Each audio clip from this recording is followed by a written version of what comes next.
Thank you so much for coming to tonight's great running shoe debate. As is with any sort of event that I kick off, I don't talk at a lot of them, but any sort of event or running event or anything, I always like to start off with a little round of applause for being here. So good job for showing up. I think we're all here for the same purpose, is to get better, learn more. This is new to me, the PowerPoint presentation, but get better, learn more, and broaden our perspectives, broaden our knowledge of running shoes, and try to, again, avoid injury. And I think that's one of the things that we wanted to touch on, is that we're talking a little bit more about avoiding injury, less about necessarily injury management. I'd like to start off today, though, by acknowledging the land that we all work, play, and run on. And it's the ancestral, traditional, and unceded territories of the Coast Salish people, and more specifically the Musqueam, Squamish, and Tsleil-Waututh nations. We have an amazing group of speakers here tonight, and I'm really excited to present them slowly throughout the debate, and we'll get to know the group over here. But maybe I'll start with myself. My name is Evan Moore. I don't feel like I belong up here, but here I am. I grew up in the running shoe industry. My dad, Phil Moore, who many of you I'm sure know, has been involved in the running shoe world, the running world, the medical fitting, shoe fitting world for 30, 40 years now. So I definitely grew up on it. I've got the fastest time on a shoe fitting stool for 10 meters, still unbeaten since 95. And kind of grew up around the stores and had a lot of fun doing so. I'm a recreational runner. I ran my first marathon in November, but otherwise I'm really, all those marathon memes are true. The guy who runs the marathon tells everybody, but yeah, again, I don't feel as though I necessarily belong up here, but I'm excited to learn alongside you and try to be the vessel for these guys to share their knowledge and most importantly, keep everybody on track. So to continue to do so, I'm really excited to introduce our keynote speaker, Dr. Jack Taunton. He's been a big influence in my life, my approach to so many different things. So without further ado, Jack, the floor is yours here.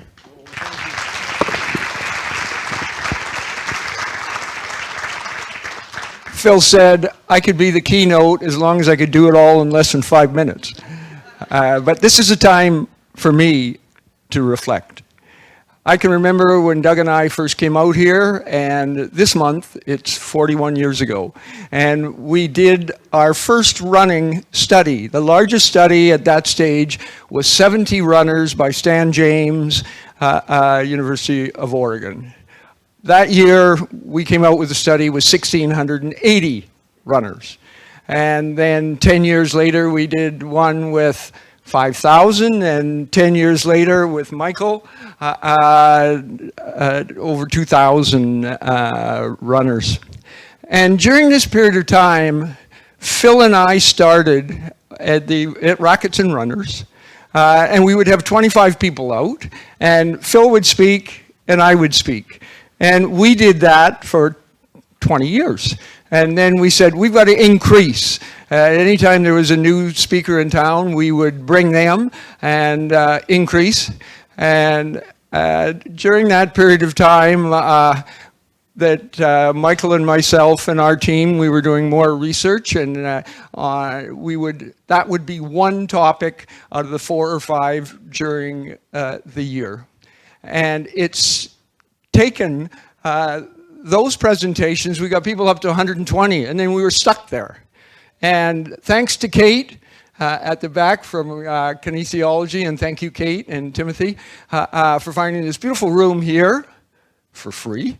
That doesn't happen very often. But Phil was saying, look, we've been stuck at 120. We got to do something different. And that means we'll probably have to go someplace different. We come back to UBC. So thank you all for being here. And on a personal note, I am so proud of these people that you're about to hear. Because 4 for sure, have worked with me as a graduate student, as a postgrad, postdoc, as 2 PhDs, and welcome and thank you for joining us. And so without further ado, I would just like to thank you all for coming, which is going to be an annual event. This is on prevention, as Evan has said. And we'll be hearing more about prevention. Later on, it'll be dependent on the group and their research and where that's taking us. But I couldn't be more proud of this team, and thank you.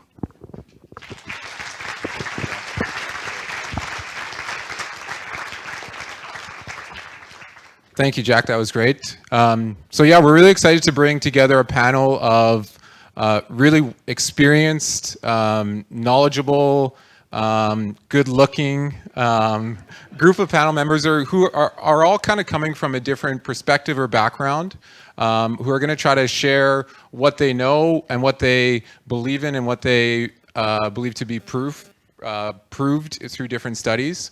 And then we'll banter it about and try to keep everything on time. So we're going to give each of the presenters about 5 minutes to step up and tell you more about themselves, touch on some of the studies that they've been involved with or where you can find them in our community. So without further ado, I'm going to call Michael Ryan up to the frontier and allow Michael to strut his stuff a little bit. Okay, thanks. Welcome, everyone. I think everyone can hear me.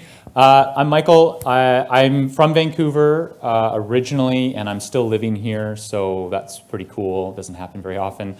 I did my undergrad and my graduate work at UBC, but within that time, I did a bit of a tour of duty in Germany, working in the University of Tübingen, looking at some biomechanics of runners with and without Achilles tendinopathy.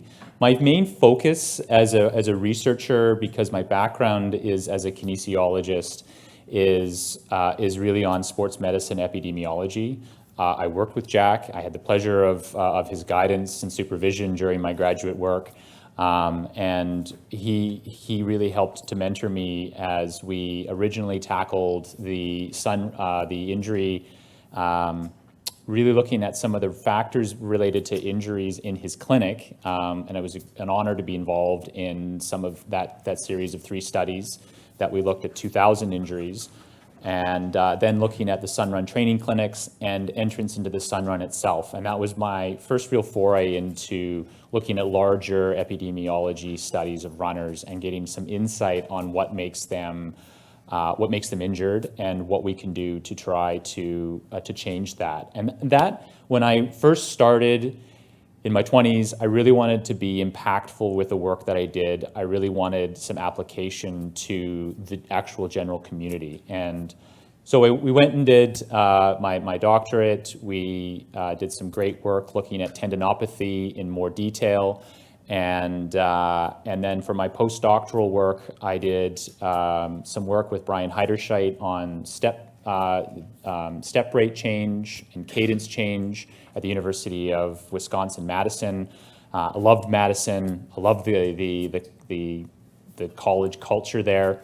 And then did a fellowship at the Griffith University on the Gold Coast of Australia, which opened my eyes to a bunch of different things, not least of which that I actually need to live in seasons. Like, really, the grass is always greener. My suburb was in surfer's paradise, and yet I missed rain because I needed perspective. Maybe just because I'm a Libra. Not that has any bearing on my debate stance. Anyway, I got to go pretty deep into the rabbit hole of academics at Griffith. How much time do I have, by the way? Okay. I got pretty deep into the rabbit hole of academics. I had 3 doctorate students and 2 master's students while I was there. We really looked a lot at both the biomechanics of specific tissues, and mainly tendon, using ultrasound. And that was great, getting some supervisory experience, but we wanted to come back to Vancouver And I was lucky to get an opportunity to work at Kintech and be the director of R&D for them. And that's been a really great opportunity to provide that impact with the work that I'm doing to try to develop new technologies in the world of orthotics. I should add, a big part of the work that I will present on today has to do with, during all that time, collectively with Jack, we've had a partnership with Nike over 20 years now. Started in 2000, I went down to the annual symposium, absolutely terrified having to present some of the work that we had done on that initial 2000 case series. And I remember being confronted by a German that said, "Why are you saying that the knee is the most injured site? For us, it's the Achilles." Nice to meet you. I'm Canadian. Don't beat me up. And sure enough, I ended up living there for a year, which was a really cool experience. But through all that time, we've gained some really interesting insights. Initially doing some surveillance work with them, and then in 2009 we started to do some clinical trial work on footwear and looking at the clinical implications of footwear design. And I'll share with you some of the outcomes of that and how that fits into the broader landscape in my statement. Thanks so much. Yeah, perfect. So I think you can tell I warned everybody that there's buzzers under their chair, and I'm going to try to keep this on track. So JF will give you that. And up to you. I think just in front of the mic there is good. Thank you, Evan. Can you hear me well? Yeah. Okay, so I have a few slides, well, actually 2 slides, and I dressed exactly the same as my picture, just to make sure you would recognize me. So my name is JF Esculier, and I'm a physiotherapist at the Alan McGavin Sports Medicine Clinic here on campus at UBC. I've been a physio for 11 years now. I'm from Quebec City originally. I moved to Vancouver in 2016, so I've been around for 4 years now. And I also work with the Running Clinic, which is a continuing education organization. I've been teaching with them to the general public and to healthcare professionals since 2011 now. So it's been a few years. I've been traveling all over Canada, the US, Europe, Australia, New Zealand to teach. So that's something that I enjoy a lot, about the evidence-based prevention and treatment of running injuries. And I'm a director of research and development at the Running Clinic. And I'm also teaching in the physical therapy program at UBC since I got here, 2016. Before that, I was at Laval University in Quebec City. And I'm also now the president of the BC Sport and Exercise Medicine Research Foundation.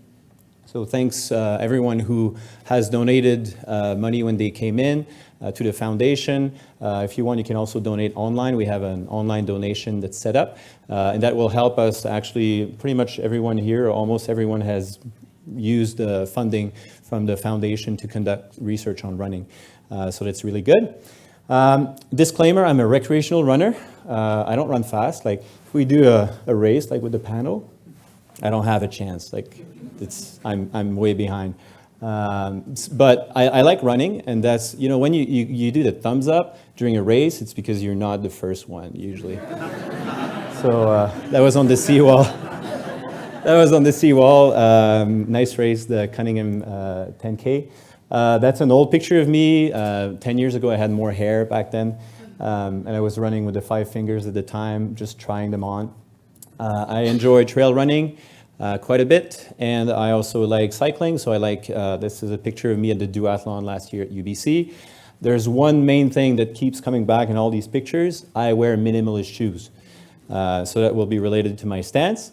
So I'm a clinician researcher. I did a master's and a PhD at Laval University, knee pain in runners. And I moved here actually 4 years ago to do a postdoctoral fellowship at UBC on running and knee osteoarthritis for helping older runners just stay active with running. And my expertise is in rehabilitation of injured runners, footwear, biomechanics, and knees especially. So one part of my PhD project was to design a scale that I'm just presenting quickly here so I can save time later. It's called the Minimalist Index. It gives you an indication of how minimalist a shoe is.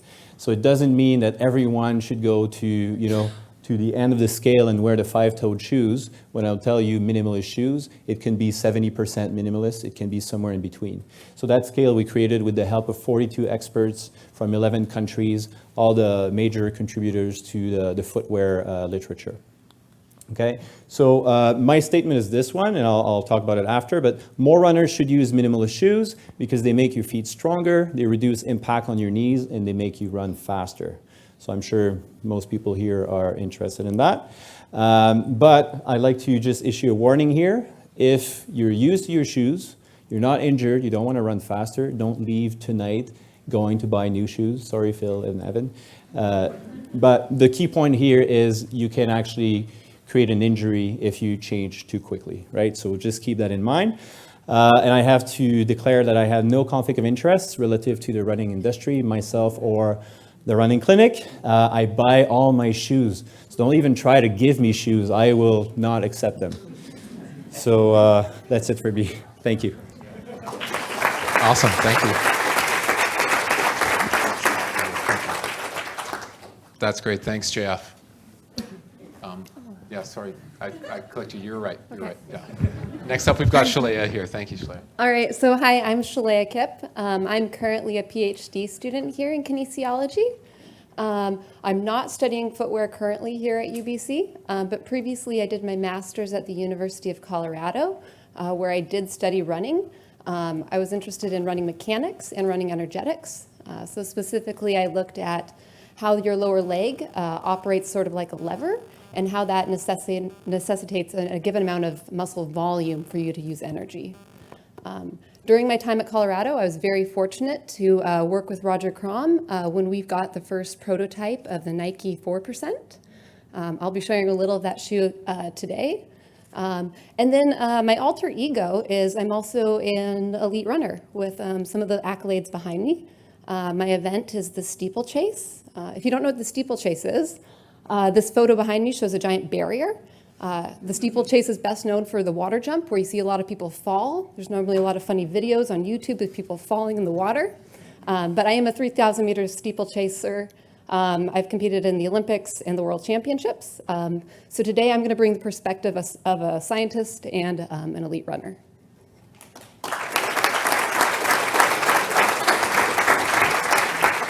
That's great, thank you. And thank you for keeping that short.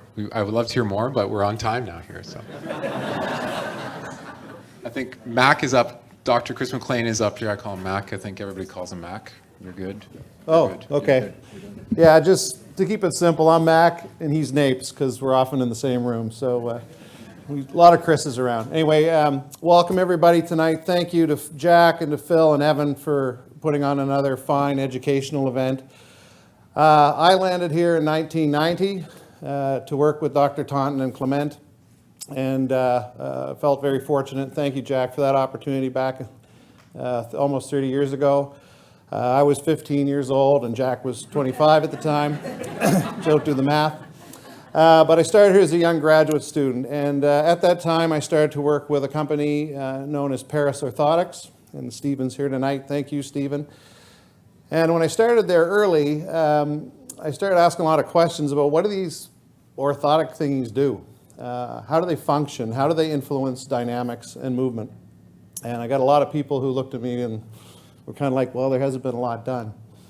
And so that kind of sparked an interest and a research interest around footwear science, which I then kind of pursued later on. And it was kind of interesting. I was on a business trip at University of Massachusetts in 2000 and met Dr. Joseph Hamill, and we had lunch, and he then invited me to do my PhD. And so I ended up there quite by a fluke. It wasn't planned. And for the students who are in the room tonight, I know there's quite a few here, things do work out and take different paths, so anything's possible. I spent 5 years at the University of Massachusetts with Joseph Hamill and worked closely with Irene McClay Davis, who now leads the National Running Center at Harvard. She's known quite well for a lot of her work on barefoot running. Joe's a little bit different. He's a hardcore scientist and really interested in understanding how footwear influences dynamics. Not only the kinematics or the motions of the body, but also the forces acting on and within, the kinetics. And we spent a lot of time, Brian Heiderscheit preceded me, but looking at the variability of movement patterns as well and how they relate to injury mechanism. So when I finished up there, there were a number of opportunities in the United States to direct labs, a shoe company in Boston, one in Seattle, another in Chicago, but I wanted to come home. And so I came home, and there was an opportunity with Fortius Sport and Health, which is located in Burnaby. And the opportunity there, Rick Celebrini approached me, Jack and Linda Canal, was to design a human performance lab that would have physiology and biomechanics integrated together. And we kind of started with what we knew best, and that was walking and running studies. And so we developed a number of different analyses. And one of my dreams was always, one, to collaborate as a scientist closer with the clinical world and bring in the industry side of things. I thought there were gaps there, and it's improving. But the other was to look at athletes really as a single subject design. Look at people longitudinally, analyze how they're moving, try to identify their injury mechanisms, and then provide appropriate interventions while working collaboratively amongst the team. And so I've been there 7 years now, hard to believe. I'm 35 now, and I think we've analyzed about 1,500 runners in the past 6 years. So the equipment we use and the approach is really to analyze not just how you're moving, but the forces, and those are the things that typically cause injury. So again, thank you for the opportunity tonight, and I think we'll all come out of here and hopefully learn a few things. Thank you. Awesome. Thanks, Matt. And now, is it NAPES, I heard? NAPES? Yep. NAPES is up next year. Thanks, Chris. Is that clicker up here somewhere? Okay, I've got a few slides as well. Anyone know what this picture is? Yeah? Those who were around Vancouver in maybe 1954? Mac? This was the Miracle Mile. So this was the first time that two runners went under 4 minutes for the mile. It's sort of a special moment, just about 3 kilometers from my house currently. So a little bit about me. I am a runner myself as well. I come from a sort of middle distance background, 800, 1,500 meters through high school, university at the national level. I never went to the Olympics or the World Championships. I fell short quite a bit from that. But I now have moved up to the marathon. I've done about 9 marathons and really enjoy the social part of the running community, as well as competing against myself to still try and get better even at my advancing age. I'm a sport physiotherapist. I've got about 17 years of experience as a physiotherapist. I have a clinic downtown, Restore Physiotherapy, where I have a caseload that consists of about 95% running injuries. And I also work with Athletics Canada, mainly with the distance athletes. I've been to a couple World Cross Country Championships with the team and Pan Am Championships as well. I'm currently a postdoctoral fellow in the School of Mechatronic Systems Engineering at SFU. No one knows what mechatronic systems engineering is, so I'll tell you. It's basically a lab where we develop wearable technology. So my focus is on developing wearable technology for runners. That can be anything from a GPS watch to what we're more interested in are sort of smart garments or smart textiles, where we're looking at things like running tights, being able to measure kinematics. So some interesting stuff coming out of that lab right now, for sure. And I'm also a clinical assistant professor here at UBC in the Department of Physical Therapy, and I teach in the Master of Physiotherapy program, as well as kinesiology and medicine here. Also, as of 1 week ago, I'm an author, and this is my book, The Science of Running, which is just out, and I didn't bring a copy with me tonight, but I probably should have, so you could pass it around a little bit, but thank you. But this is sort of a culmination of all the hats I wear as a runner, as a researcher, and as a clinician, and hopefully I've sort of captured that all in this book. Tonight, my stance is largely summed up in this article, which was something I wrote with Dr. Rich Willey at the University of Montana, published about a year ago in the British Journal of Sports Medicine. And that is that we give running footwear too much attention. It doesn't prevent injuries, and if we do want to prevent or treat injuries, we should be looking more at gait modification. That's all. Thank you. Great. Thank you. All of that's amazing, Napes, but you got the Twitter handle @RunnerPhysio? That's, wow, that's pretty good. I'm kidding. Right, that's pretty good. That's pretty good. Early adopter, there we go. So here we go. We're stepping into our debate format here. We've got about an hour, and I want to break it down so everybody kind of knows what we're looking at or how that's going to break down. Panelist number 1, or panelist number A, or however we want to say, is going to present their stance. That was a light introduction. They're going to spend about the same amount of time, maybe a little bit less amount of time, presenting their stance and backing it up with maybe a few slides and some of the studies that they're involved with. We'll then give the rest of the panel about 8 or 9 minutes to debate or lean into that stance and kind of share why they may or may not disagree with that. That should add up to about 12 minutes. And we're going to do that 5 times.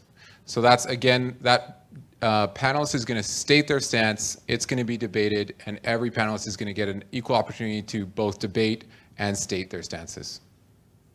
You guys hopefully aren't hearing that for the first time. Sounds good. Right? Sure. So let's dive in. We're going to call Michael Ryan right back up. Here is his sort of stance, and he's got a few accompanying slides. I'm going to hand this off to you for good for now.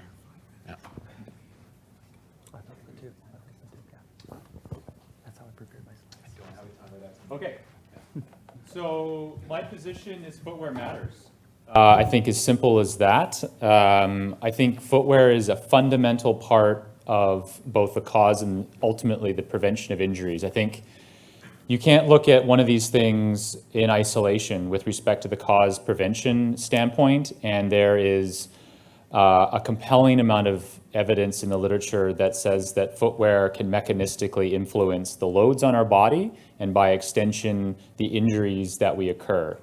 I have up here some slides that show the difference in the amount of work done at the foot level. In this power slide, you can see the graph, the orange graph labeled NP here in the Nike prototype, which is the 4%. And that is substantially less work done at the joints in the foot. So you are not toeing off and using the muscles and the soft tissue and the bones in the foot and the ankle nearly as much as you would if you were using a lower profile design such as this Nike Streak here that I've shown here. So essentially you need 113% more power to push through for every single foot strike between these two different footwear models. So clearly there's a role that footwear can make a substantial difference in the economics and then on the load profile and on the injuries that we see. Here I'm focusing on the foot, and I'll show you that matters more when we look at more modern designs of shoes. We also know that if you so I will admit that it's been tough road with respect to proving that shoes can prevent injuries. I admit that because I would also argue that the convention that the medical community has been using is overly simplistic and flawed with respect to assigning people motion control or stability on the basis of their foot profile. We were able to prove that back in 2009, showing that motion control by and large didn't seem to work in a group where we did assign people on that. And the graph that I'm showing here is the blue line has more pain for everybody regardless of your foot posture. That suggests that this shoe type is just largely ineffective, and it certainly isn't effective based on that paradigm. Granted, it didn't prevent injuries, but it sure as heck caused injuries in some people. So that's something to be mindful of. My last slide here is then showing some glimpse into the future on a manuscript I'm working on now that will pave the way for this current shoe that's on the market with the React Infinity shoe from Nike that show that we were able to reduce the amount of injuries by 52%. A big part of that happens to be with respect to substantially less pain at the foot. And I spoke to you earlier about shoes being able to make a demonstrable difference in the amount of work done at the foot And this is an example of how shoes can make a difference then in actually preventing the pain that you get at the foot.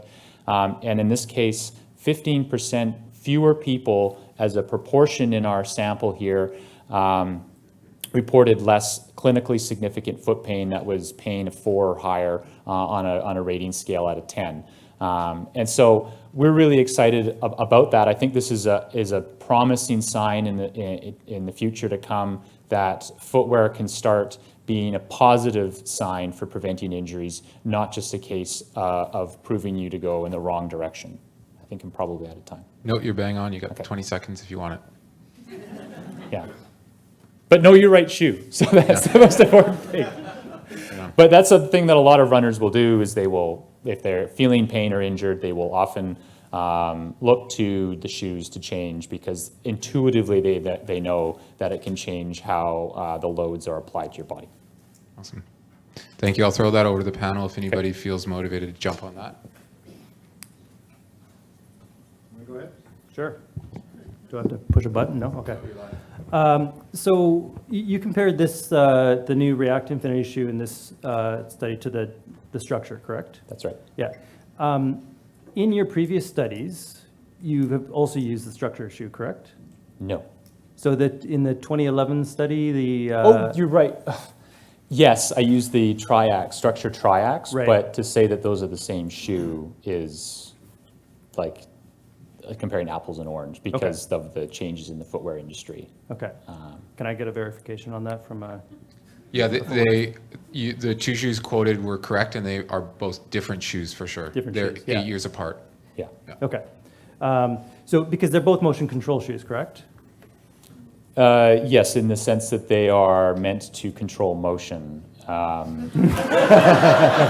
Yes. But Stability shoes. I will add that the term motion control refers to a category that wouldn't be referred to as. That's more of the beast, we might argue. Right, it's just or that the in your Valkyrie. first slide, I think you talked about the motion control shoe causing lots of foot pain. Yeah. Yeah. And then you're comparing the Infinity to a motion control shoe and saying that there's less foot pain. But I'm not saying this is the structure is a motion control shoe, the way that it was in that previous slide. That was a stability shoe. Okay. So in the Less previous motion slide, control. there was neutral stability motion control. In this slide, I'm comparing the React Infinity to a stability shoe. Right. So why didn't you're you compare comparing it apples to apples. to, so the Infinity is in the same category, you say, as the new structure? No, Okay. totally So why didn't you compare it to one in the same category then in that situation?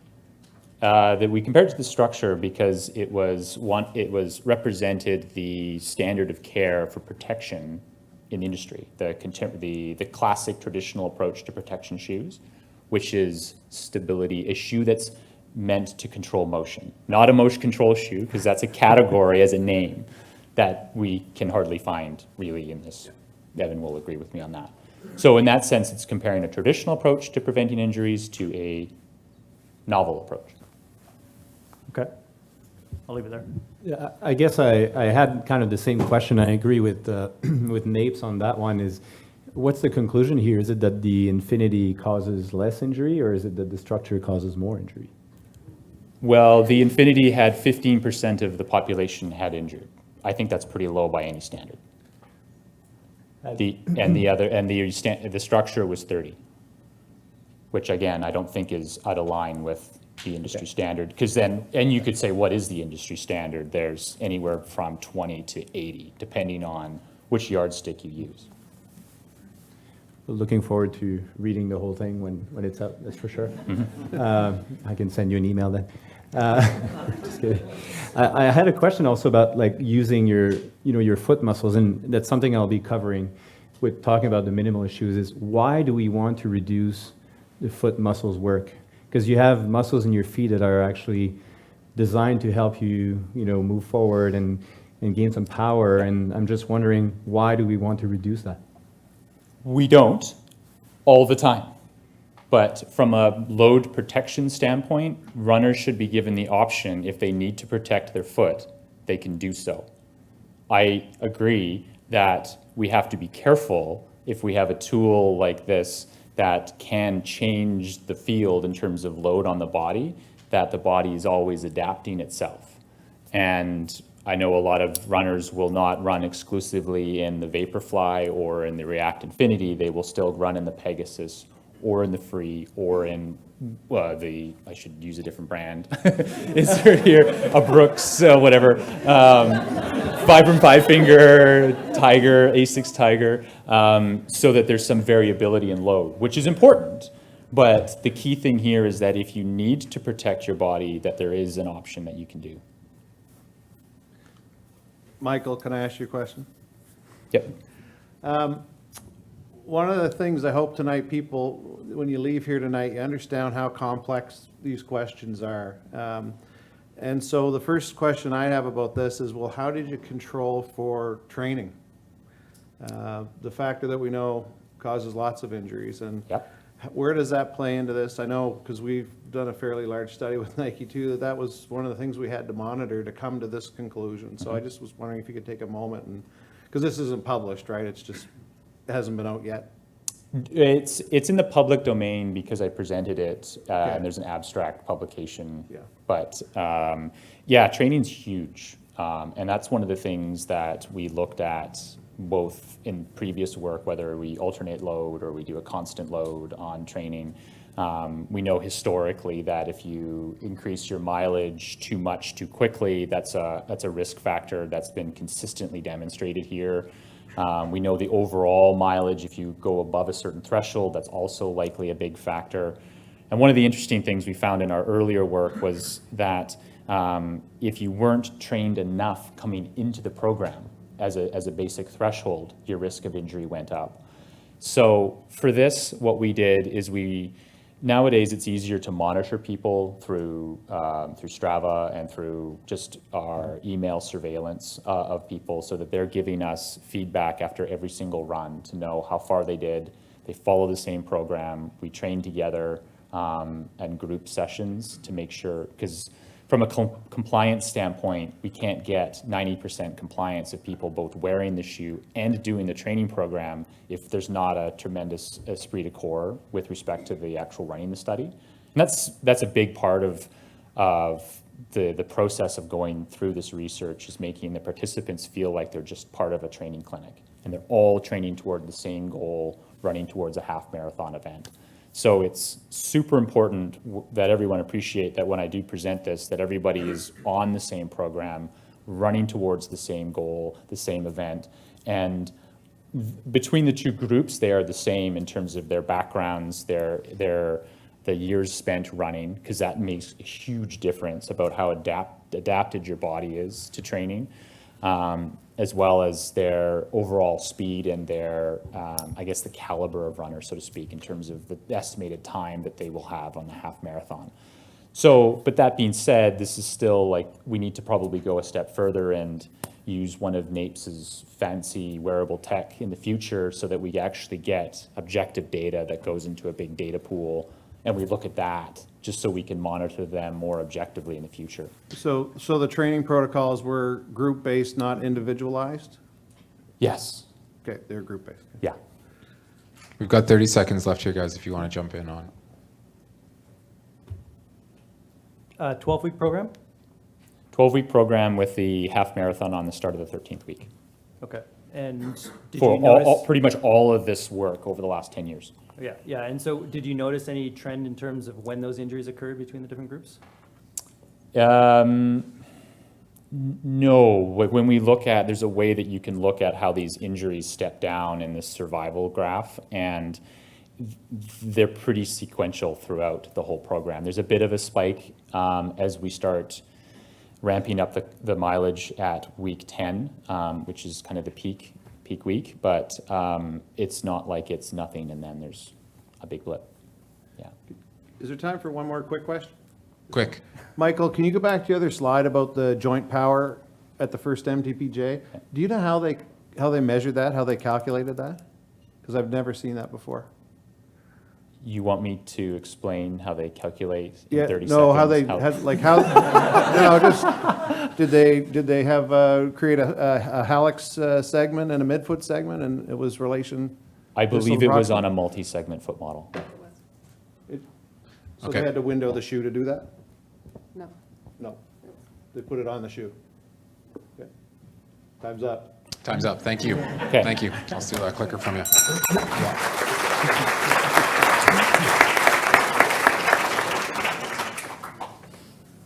Next up, I'll call up JF here.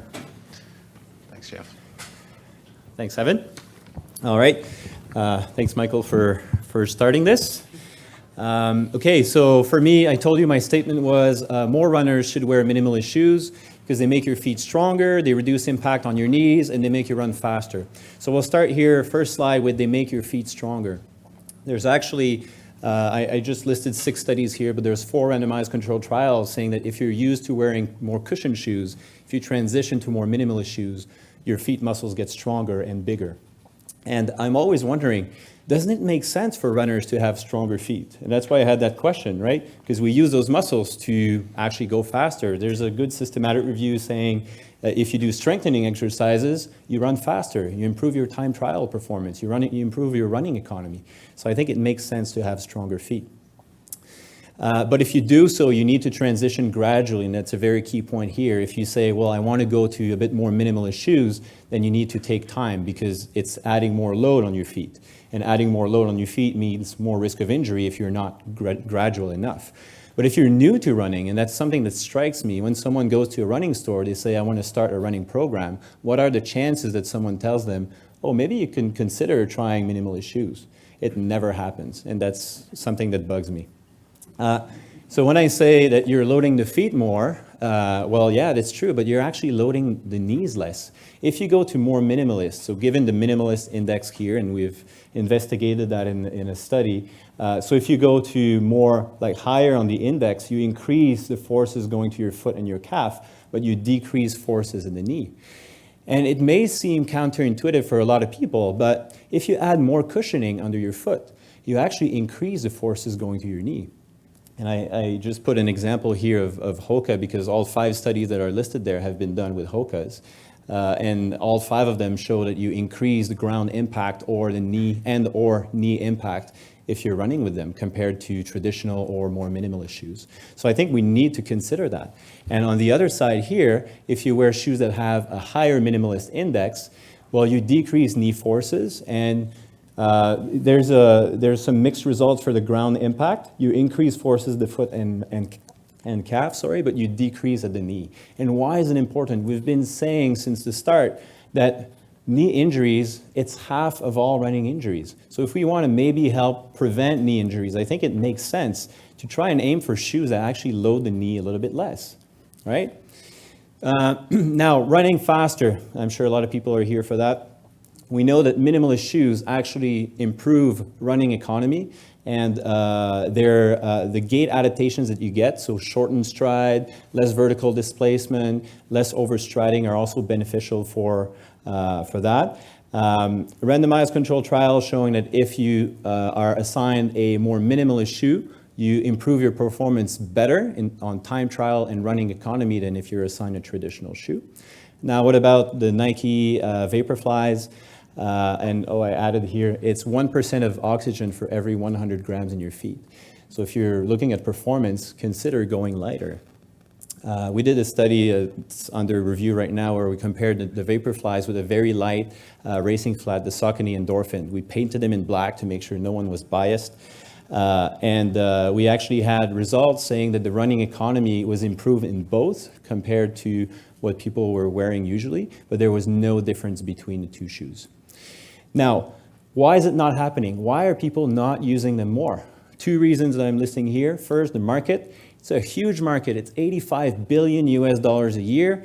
There's a huge marketing involvement in there. It's hard to market a shoe with less technology. Okay, it's hard to sell. And if you're a retailer, the margins are not as good if you're selling a shoe that's lower price. Let's be honest. It takes time to educate runners on transition to. So all things to consider. And adaptation to big bulky shoes. So if you adapt from a very young age, you become a bit dependent maybe, and then you're stuck with transitioning after. So we're at the running clinic, we're big promoters of going very minimalist shoes for kids, barefoot as often as possible, but less cushioning, less technologies. So that way they won't have trouble transitioning like all of us adults have, because we say minimalist shoes are dangerous because they create injuries. It's just because we're not used to them and we're used to the big bulky shoes. So now, get ready for the debate. I'm ready. I'll leave it up to you guys there. Yeah, Michael, please. I'm going to start off by saying that actually I am a bit of an advocate for using minimalist shoes. I totally agree that we do need to concentrate on the foot muscles posture, so just put that in perspective so that from the audience perspective, but now I'll start asking a tough question. So isn't really minimalist just robbing Peter to pay Paul with respect to, yes, you are protecting the knee, but how do you reconcile the fact that you're getting more calf pain and the increased prevalence of stress fractures? Unless you follow a really rigorous program and runners can listen to the language of their body, which oftentimes they can't, which is the very problem why running injuries are such a big problem. Yeah, I agree with you, Michael. I mean, runners are bad at listening to their body. Let's be honest. That's why they're all injured, right? Who's injured here? Right? There's a few of them. I mean, the key point here is kind of the last point I was making is we're becoming adapted to more technology, more cushioning. And in that sense, we say, yeah, there's stress fractures to the feet, there's calf pain, there's foot pain transitioning to more minimalist shoes. But I don't think the problem is the minimalist shoe. I think the problem is the cushion shoe. Because if you adapt to your cushion shoe, then you're kind of stuck there, right? So what do we do from that? That's why I was saying, well, one of the key things I think we need to address is making sure the kids and teenagers are not adapting to just the technologies and the cushioning in the shoes. So I agree with your point. Any change can cause injury, and for that reason, I think it's important to strengthen from a young age. Yeah, please, quickly. I think this is the thing that we need to reconcile, is the fact that comfort drives, like humans are following the path of least resistance. And if they feel a shoe is more comfortable and easier to run in, and I completely agree, a shoe like the React Infinity is easy to run in, to someone that's just doesn't like running, is doing it to get health benefits and whatever else, and they don't like the motion, how do we reconcile that and this innate human behavior with this need to be able to listen to themselves better? Yeah.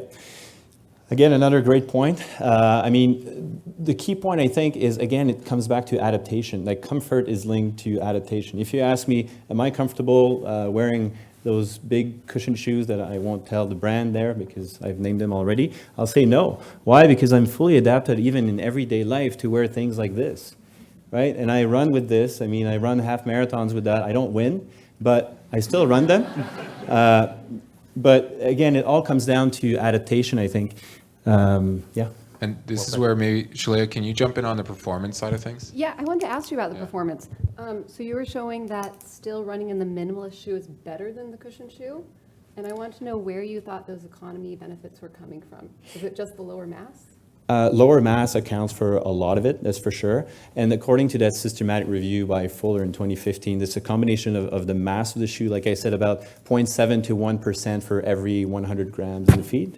And the other point is potentially the gait changes that come with a shoe that is a little bit more minimalist. So you tend to not overstride as much. You tend to have a higher cadence, for example. Do my muscles not have to do work to cushion my body?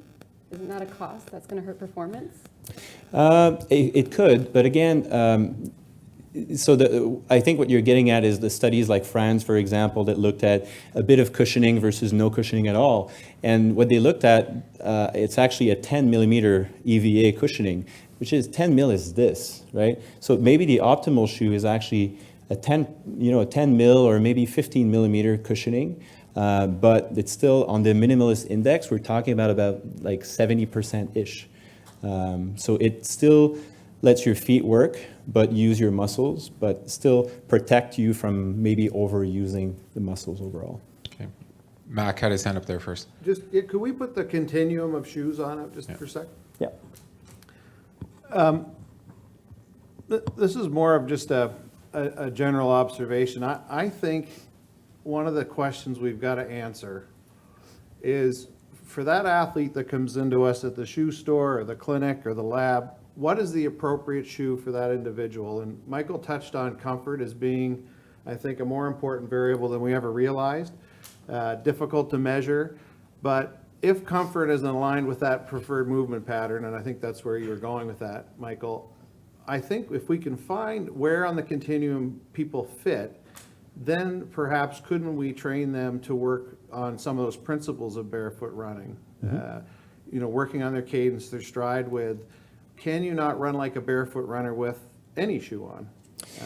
Yeah, it's a great question, and I think you can. The only thing is that if you feel the ground better, you will tend to maybe get more automatic changes, and that will help you to retain those changes. We don't have any long-term follow-up studies of gait retraining like beyond 6 months, as far as I know. So we don't even know if you're doing that with your regular shoes, are you actually maintaining those changes long-term? And it's the same with the shoes. So maybe, we don't have those studies yet. So combining those changes together may be ideal. The only issue I have when we're talking about comfort is we don't give the option to runners to try on shoes that have a 70% on the index. And there's a shoe right there, the Saucony, maybe you can show it. So the Saucony A8 that you see there, it's a racing flat that's scoring pretty much 70% on the index. It's nothing extreme. It's not like a Vibram 5 fingers. I'm not saying everybody should run with that. This is a racing flat shoe that can help you perform better. It's very light, and you can adapt to that pretty well. And I think a lot of people can be comfortable. They're just not offered to try it. I know a few years ago, we were doing quite a bit of work with Triathlon Canada, and they were running into issues with their athletes getting injured during their training. They tended to like the lightweight shoe for competing, obviously, for economical reasons, but also for performance. However, they weren't protecting themselves. And when we talk about shoes, I think of it as equipment and protective equipment. And so we moved them toward perhaps more appropriate footwear for their training, where they're logging a lot of hours, and that really helped to cut down on those injuries. So variable footwear, mixing footwear, I think can really help too. Napes, I want to get your point in. Yeah. Okay. I just want to kind of touch on a little bit about what Michael and Shaleya were saying, but I think I'm someone who wants to see everyone out running. Like I'd love it if everyone was a runner. I think lowering the barrier to people is a key point to try and get people out there running. And I just see that, perhaps one of the reasons why new runners, when they get into the store, aren't offered, whether they're not offered a minimalist shoe or they don't take a minimalist shoe, is because it often hurts, right? They're out there running on the pavement because that's where most people run. They don't have that history of loading, and it hurts. And so I think it's nice to say that we can all transition, or we can wear these other shoes, in our regular life. But the fact is that 99% of the population is wearing shoes that during their regular day that are probably cushioned and have some support. And then those new runners don't have that background of loading, and so why put them in a shoe that's going to make it more uncomfortable and possibly painful for them and drop them out of running early on if we can give them something that's comfortable and get them out the door. Just 30 seconds there, Jeff. Yeah, good point. I think when a runner runs with less cushioning, they get foot pain. They say it's because of the shoe. When they're running with more cushioning, they get knee pain. They say, "Oh, I'm not running well." So to me, like the cause is still loading. Like where are you loading? You need to adapt. But where you're gonna be accusing, like what's the culprit? I think it's, in that case, would be more the shoe if you feel foot pain. I agree with you. Like we need to get people out there, and I think the adaptation is the key part. That's why I was making it my last point. The market, I think, is not going the right direction, and I think kids should be adapting to less shoes, and we won't have those issues with transition as much as we have now. Okay, great. We'll have to leave that there. Thank you.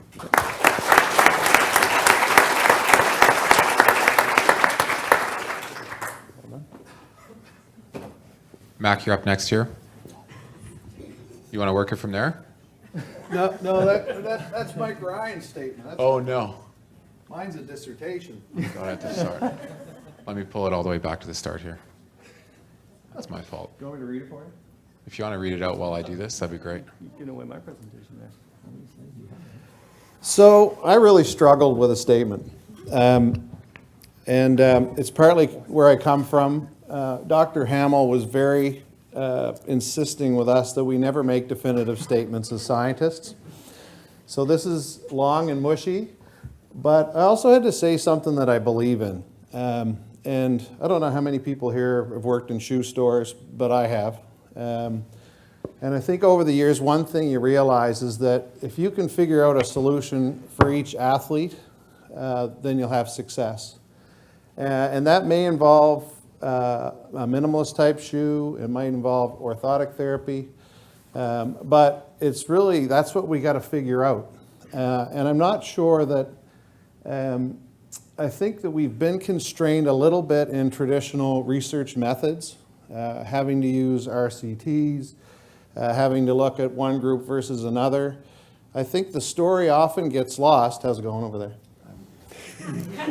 I think the story often gets lost in group statistics. And Michael, I think you'd agree with that you really have to look at individual subject data to understand how somebody responds to a minimalist shoe or a more cushioned shoe or neutral shoe with an orthotic intervention. And so to get at that, one of the key things is to look and understand about injury mechanism, and I believe that we still have a long way to go in that area too. Back when a lot of the shoe studies were done, a lot of the early orthotic and insert studies were done, we only had 2D technology in the lab, which means we only looked at the runner really from a sagittal or side perspective or a frontal plane perspective. As I got back into it in 2000, we started to have 3D technology that allowed us to look at a lot of things quite differently. And a lot of the research we did, there was a little bit of a flurry between 2000 and 2005 trying to answer this question about how do foot orthoses influence running? How does shoe design influence running? And there's two things we need to understand is how do those designs affect dynamics, but also what are those variables that are important for the injury? And back in the late 70s, 80s, there was a lot of emphasis on pronation. We've never ever defined what overpronation is. And to be honest, after looking at 1,500 runners, I find that the runners that are underpronators to be a real challenge. So we've never really looked at the foot, I think, in enough detail, and we have a long way to go to understand those mechanisms. And I think until we know those better, it's going to be hard to understand on your continuum what's the best footwear solution for the athlete that's sitting in front of you. Because I think group statistics, we lose a lot of key information.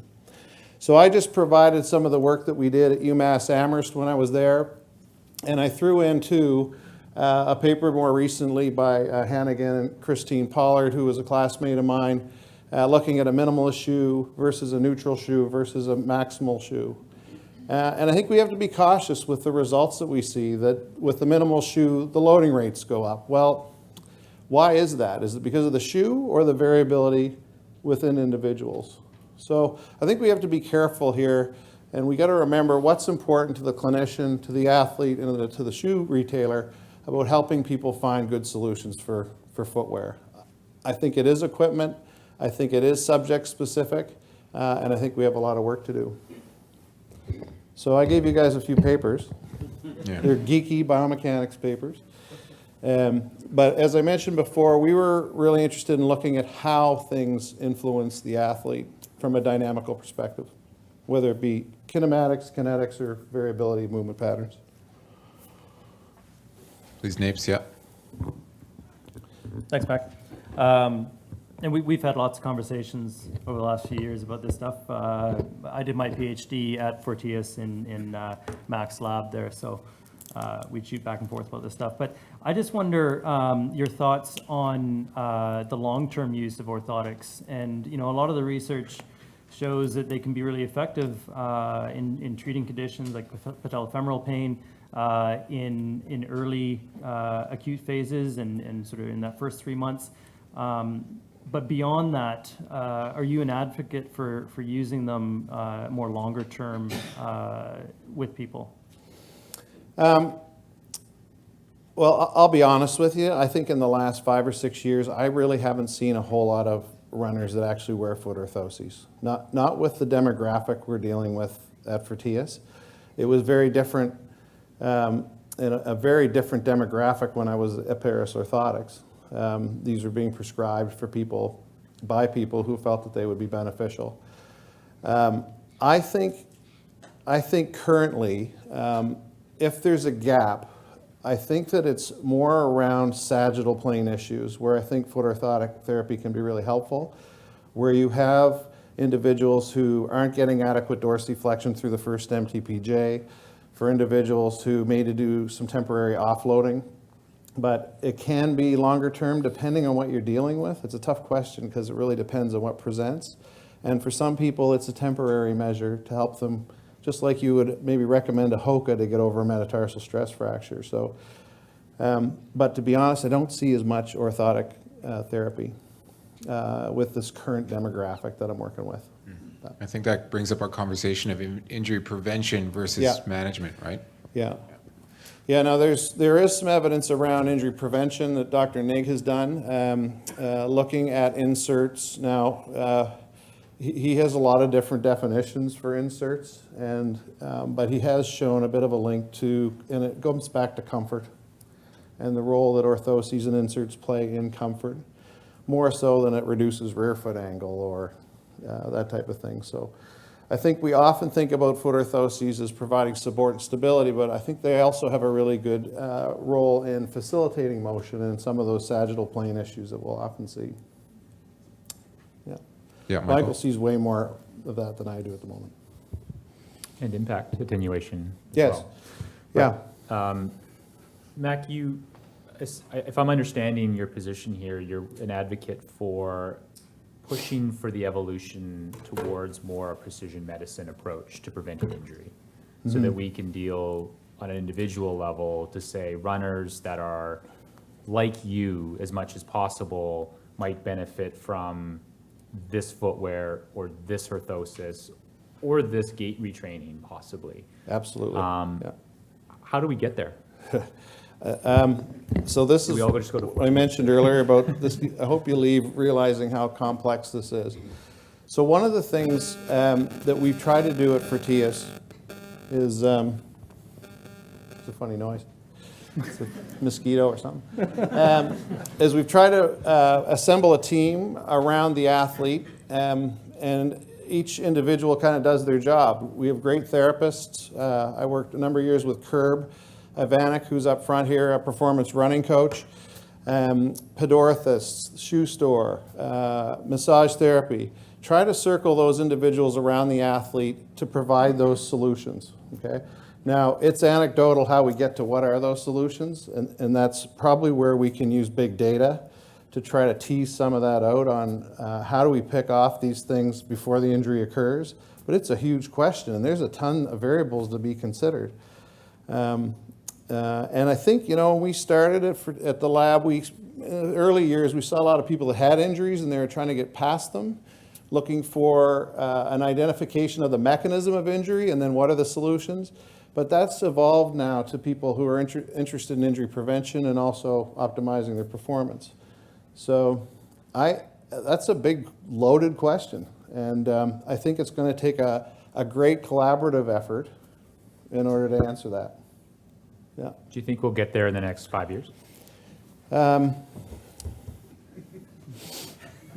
6 years? Honestly, Like, is it a short term or just kind of pipe dream? I think it's going to take a collaborative effort that brings together clinicians, practitioners, scientists, and industry to do it, and to really drill down into it. But I think it's going to take time. And I think the other issue with the foot, which is difficult, is you've got that shoe on. We know that the foot moves relative to the shoe, and it's a really hard piece of anatomy to analyze. And it is what it is. And we can put holes in shoes, and we can put them in sandals, and that type of thing. But there are some realities there in what you can and can't measure, and perhaps it comes through fluoroscopy and other methods that we get there. But it's tough.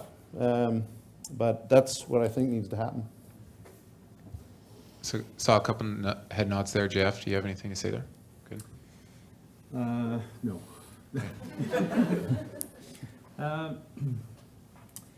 No, I was also wondering about the orthotics side of things. I mean, we're trying to change little tiny movements. We know that no one responds the same to the same right. insert, right? So, and when Michael was saying, do you think we'll ever get there? Maybe I'm a bit more pessimistic than you about it. I don't think we'll be able to get there, and maybe I'm just wondering, are we even focusing on the right thing there? Yeah, and preventing injuries. I agree with that, and I think that was a question I was trying to raise, is that, you know, the way we've been taught to do things from a research perspective is to give one group this shoe and another group this shoe, and there's no difference. If you look within those groups at individual responses to shoe design, orthotic therapy, whatever the intervention is, you're going to find people who responded positively. You're going to find people who respond negatively. And that's what we need to look at. We need to understand that, because that's what will help with, hey, you know what? You might want to try this shoe. Or maybe we can just forget about it, and all that matters really is comfort, right? Why does somebody buy a shoe? Because they're comfortable. Yeah. That's the first thing they'll say. Yeah. And if that's in alignment with preferred movement pattern or habitual movement pattern, and then that's a healthy thing, then good. What I don't know about is what's a deleterious movement pattern, right? So, Can I just add Yeah, a please. footnote to that? Yeah. footnote. An end note? That's a super important point, I think, when we take away, and you're absolutely right. Like some of the results that I had presented are using a cudgel to look at this issue, and we shouldn't take away that one shoe is better for everybody than the other shoe. That really isn't the direction that we want to go. We're trying to gain insights toward the bigger population, but you're absolutely right, Mac, because in that React Infinity versus structure, there are people that got injured in the React Infinity, and there were people that loved the structure. Yeah. So the ultimate goal here is figuring out That's right. all shoes are good for people, but which shoe is better for you? And that's, to me, that's the $50,000 question, or Maybe whatever not that else. much. It's I mean, Phil, $200 a pair? Yeah. $5 billion industry. Yeah. I'm not bringing that up. Okay, thank you. That Thanks. filled the time there. Appreciate it.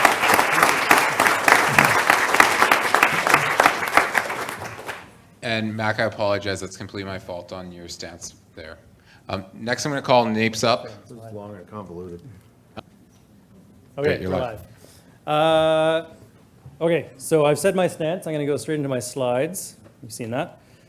So I just want everyone to consider the levels of evidence, okay? So when we talk about making definitive statements like running shoes prevent injuries or running shoes improve performance, I think it's really important to understand the evidence behind that. And so if we look at the bottom of this pyramid, we've got animal and laboratory studies, okay? So no one's going to believe a study that has a bunch of rats running around in running shoes, that's going to make a difference in humans, right? But that's where we start with things. Above that, we have case reports, case studies, okay? And then we have things like retrospective or cross-sectional studies where we have trouble inferring cause and effect.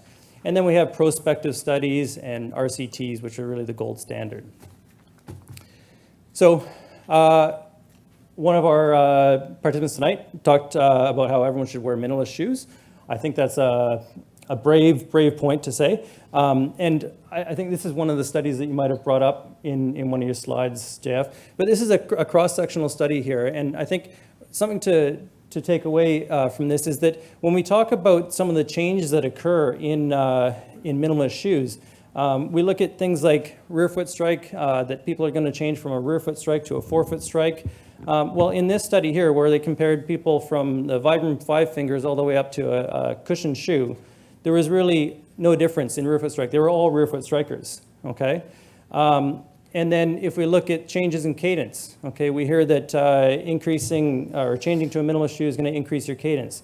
Well, again, in this study, there was only 2.3% difference between the Vibram and a cushioned shoe. And we know that it takes about 5% to see any real changes in joint forces. Another study here, JF, lead author on this one, not to pick on you, JF. But I have questions for you. I know. We're going to go. We're going toe to toe here. Come sit over here, buddy. I'm just getting this out of the way first. So in this study, JF talked about lowered knee joint forces, right, when you wear minimalist shoes. Well, again, this is a case where we're looking at a cross-sectional study. So this study is just like this one here, where total U.S. highway fatality rates are related to the number of fresh lemons imported from the U.S. to Mexico. Okay, we know that that's not related. Okay, now maybe it's not as much of a stretch as that, but we can infer cause and effect. Maybe it's the people that have lower patellofemoral joint forces that can wear minimalist shoes, and that is quite possible. So correlation does not equal causation. So getting into the sexy headlines here, okay. Another one of our participants says that shoes can prevent you from getting injured. That's really sexy. You get headlines all over the place, even if you haven't published your study yet. Okay? And so what do you do if you want to get these sexy headlines? You run a study and, oops, I'm just going to go back a second there. And if you want to have a study that shows that a shoe is going to prevent injuries, what do? You compare it to a shoe that is probably going to cause injuries. Okay? And we touched on this a little bit earlier. And so, this is from your 2011 study, I believe, where you looked at the motion control shoes and shoes that control motion, and that those had increased foot pain in runners. And so that was the air structure triax in that study. So my stance, again, based on the editorial we wrote, I think these studies have been sent around to participants or will be. So you can read in more depth there, but is largely that we just give footwear way too much attention. It's really easy to blame things on footwear. It's easy to say that it's the cause of all our ills. But really, I think that if we want to prevent injury or treat injury, let's give the human body a chance and change someone's gait. So when we look at some of the RCTs, the higher level 30 studies. seconds here, Oh boy. That have transitioned, so over 6 months, they transitioned runners into minimalist shoes. And in that time, they only transitioned 5% more time per week. That's 10 minutes per week. These are some very, very patient runners. This is not anyone else who could do this in this room, I'm sure. And they still found that they had increased calf, ankle, and foot pain. When we look at mechanics, again, over that 6 month period, all runners in both groups at the end of that study, 6 months, still ran with a rear foot strike. So they didn't change to forefoot strikes. This is the best evidence we have. Okay? They also didn't influence stride rate or stride length. Okay? We do, if we accept that they may make some changes to mechanics, like increasing step rate and decreasing step length, it's very minimal, 1 to 3%. And again, we know that 5 to 10% changes are needed if they're going to be changing running economy or if they're going to be reducing joint forces. I'm almost done. Yeah. So why don't we just focus on changing people's gait? It's really easy to increase someone's cadence by 5 to 10%. There's enormous benefits in both running economy and also in injury prevention. And we also have much reduced injury risk by doing this. So my final message is shoes won't prevent you from getting injured. Changing your running form might. Running shoes are not magic. Thank you. Great, thanks. I'll throw it to Mac there. You got a hand up first. Oh, good. Thanks. You okay there, Chris? Yeah. All right. So shoes won't prevent you from getting injured. What evidence do you have to support that statement, sir? There have been about 5 RCTs that have looked into that, and none of them have come back with anything that suggests that they will prevent you from getting injured. Okay. Are there any references that show you do prevent injury with proper footwear? I think Michael touched on that a bit, right? His study that's unpublished? Yes, it is unpublished. Yeah. I haven't read But that study. there are others Study that from I've seen. Maliso here of 400 people that wore a motion control shoe that prevented injuries. Right. So that's, remember I talked to you about definitive statements? Be careful. No, I've got a light question for you. Kidding aside. Sorry, I just want to clarify the point. Yeah, though. yeah, I know. I'm just I'll go kidding. back to my levels of evidence slide, and I think it's Yeah, important. no, that's a good Anyone point. can find a study to back up their view. You're right. But we do need to look at the highest level of evidence if we're going to make definitive statements. That wasn't my point. I was just making fun of you.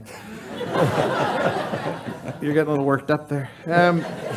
So you know when all the chat around barefoot running came up, back in about 2009, McDougall's book came out, and we really started to refocus on technique. And you're right, we introduced a few simple things to technique.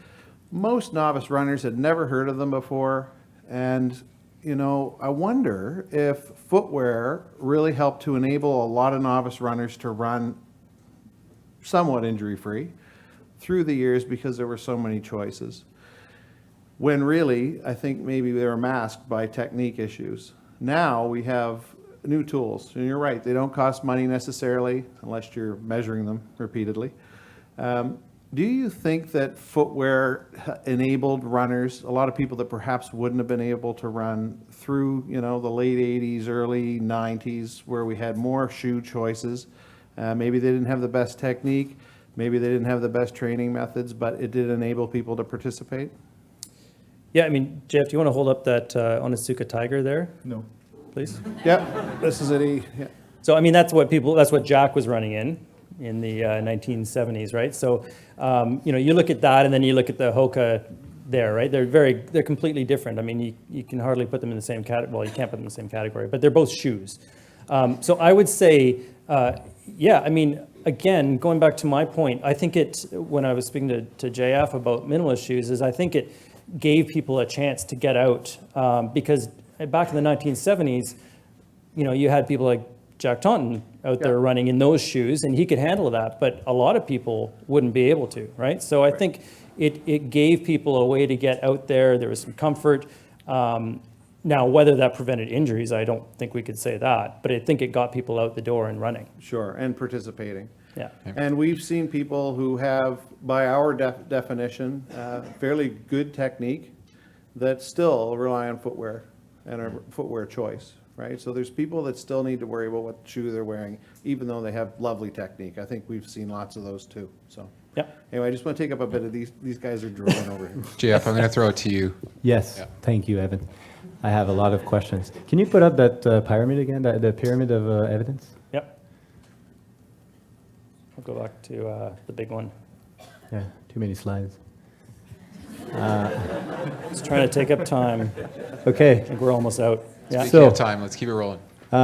you're saying that basically the cross-sectional studies are not as good, but then you base all your narrative on an expert opinion, that's your editorial that you publish in BJSM. No, And it's a that's the- summary of RCTs and high-level evidence. Which, there's a mistake in there, by the way. I reread it and you misquoted the study. Do we have any You could write a long-term letter to the follow-up? editor, I'm sure. Yeah. Do we have any long-term follow-up that gait retraining is maintained? You're saying, oh, shoes, you know, it's not maintained. Do you have any evidence that you can maintain gait retraining? No, not at this point. We have probably 3 months is typically what people do, and that's typically because they're trying to finish their PhDs.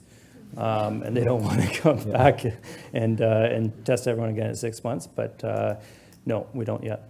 Okay. So why then do you say, oh yeah, gait retraining is really the way to go because, you know, we have a clear effect. It's a beneficial effect based on a lot of cross-sectional, a few intervention studies as well that help with symptoms, but sometimes we don't even have like a long-term follow-up. Yep. So I base that, I guess, on risk versus reward. And so if you're changing someone's footwear, there's a high risk associated with that.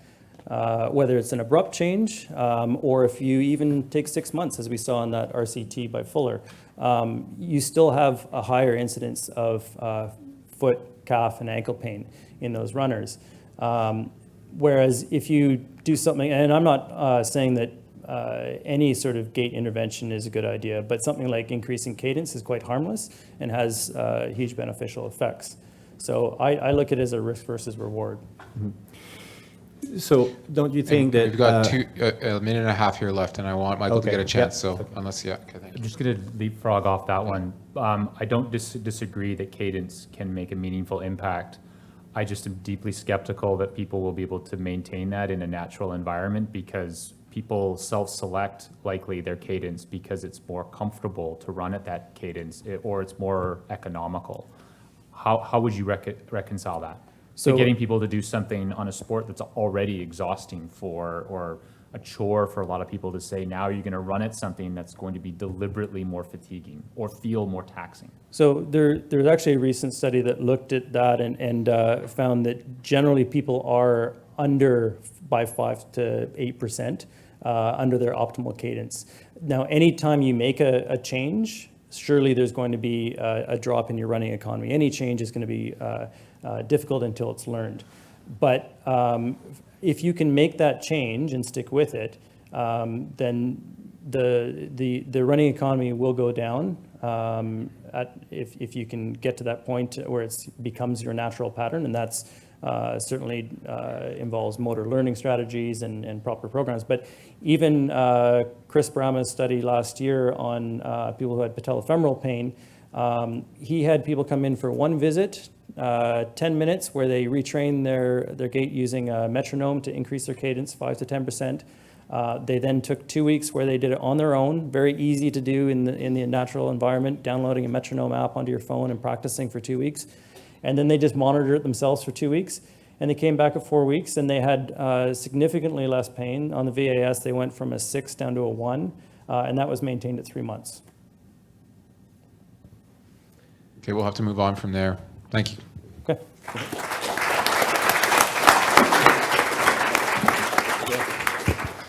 And where I'm most excited, or really excited, to keep this on the performance side of things, we're gonna call Shalala up to. All right, so I'm the odd one out.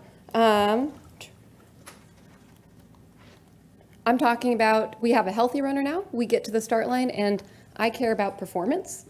So when we talk about shoes and performance, the two factors that I'm going to focus on that matter is going to be the mass of the shoe, and then also that shoe needs to be cushioned. So JF already mentioned this earlier, but back in the 1980s, there was this guy, Ned Fredrickson, and he was interested in what happened when you added mass to the shoe. What happens when that shoe becomes heavier? So he added mass to it, and he found for every 100 grams added to the shoes, these runners increased their oxygen consumption or their energy consumption by about 1%. So this became known as the 1% rule.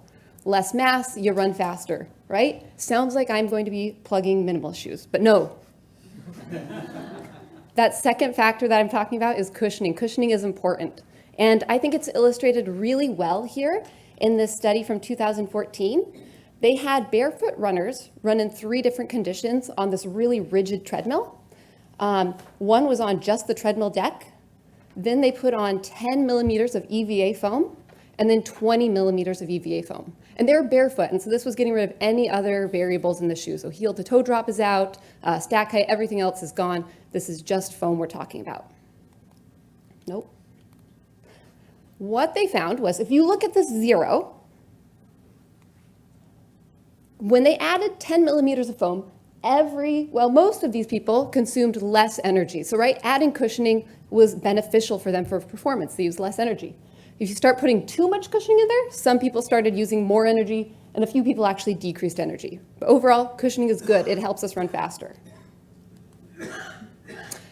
Second, that cushioning needs to be both compliant and resilient.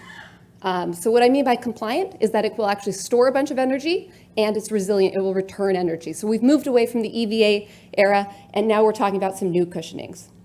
To test cushionings of a shoe, it's common to put a shoe in an Instrum.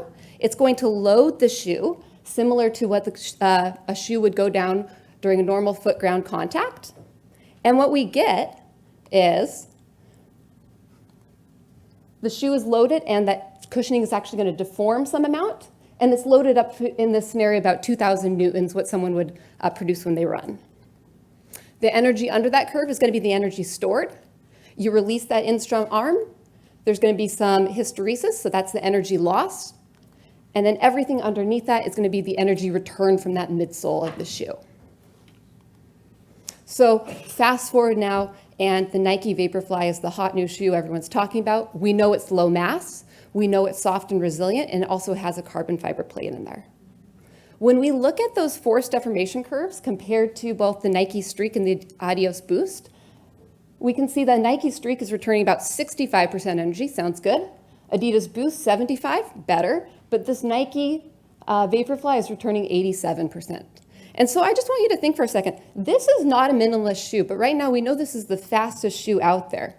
So I'm gonna leave it here with our shoes need to be light, but they also need to be cushioned for performance. Thank you, that was great.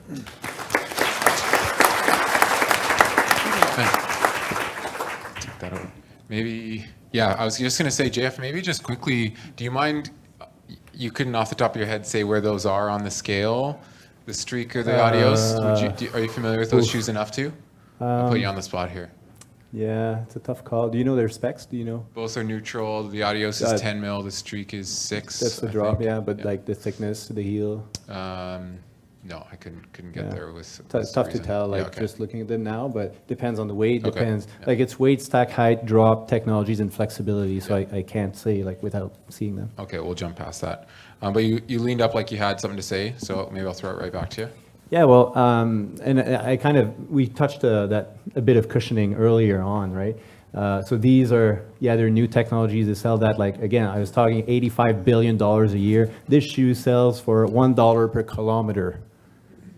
I'm not even joking. It's Performance shoe, right? Just for the races. $330 Canadian for 300 kilometers. Like, how does that even make sense?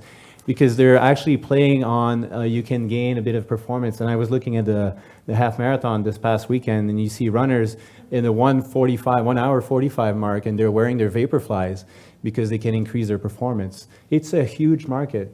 Like, to me, it doesn't make any sense. And I would ask you this question, Shalaya. This is cushioning, and this is now lighter than it used to. Is this good to perform?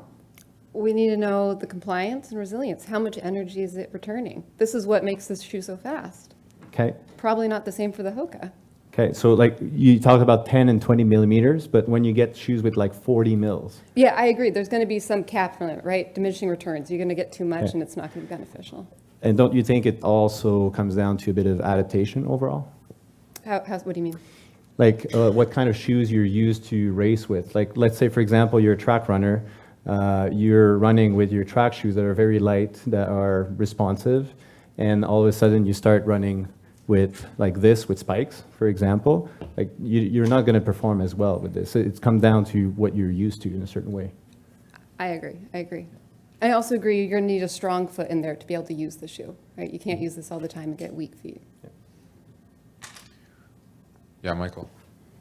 I'd actually suggest that what you're proposing here on the performance side actually could be the future of prevention from an injury side, because I think that one of the problems with our industry, and the reason why there's this paucity or lack of strong evidence that shoes prevent injuries, is the fact that we've been concentrating on movement of the skeleton and segmental biomechanics to some extent, right? Like we're looking to see, is the shoe controlling motion? Not necessarily a motion control shoe. But so when I was in Kananaskis at the Footwear Biomechanics group symposium, Brett Kirby, who's a physiologist with Nike, presented a pilot study that they had done in their sport research lab that looked at muscle markers of fatigue in people running in the the Vaporfly 4% versus, I think, the Streak. I don't know if you know of the study, but they showed a substantial reduction in the amount of basically markers related to muscle damage in people running a marathon in the 4% versus in a standard running flat type of shoe. And I think that's the thing that we need to focus on, is if you are getting more economical with your running, you're not using, like, this is a holistic approach, and I'm giving homage to Stephen Paris here, who mentored me a little bit while I was in Paris. This is super important that we look at this at a whole level. It's not just at the knee, it's not just at the foot, but it's looking at all of the muscle tissue. And if the muscle needs to work less, it's going to put less load on on the bones, on the soft tissue, on everything else that's connected to that. And it's through that effect that we're going to get some really, I think, demonstrative changes in injury rates going forward. So I'm looking forward to see where this goes, provided the IAAF doesn't ban these shoes. We'll see. Do you want to say something? Napes? So I just wanted to pick up on that point. I just want to say that I think no matter what you do, you design a shoe that reduces muscle damage in the marathon, great.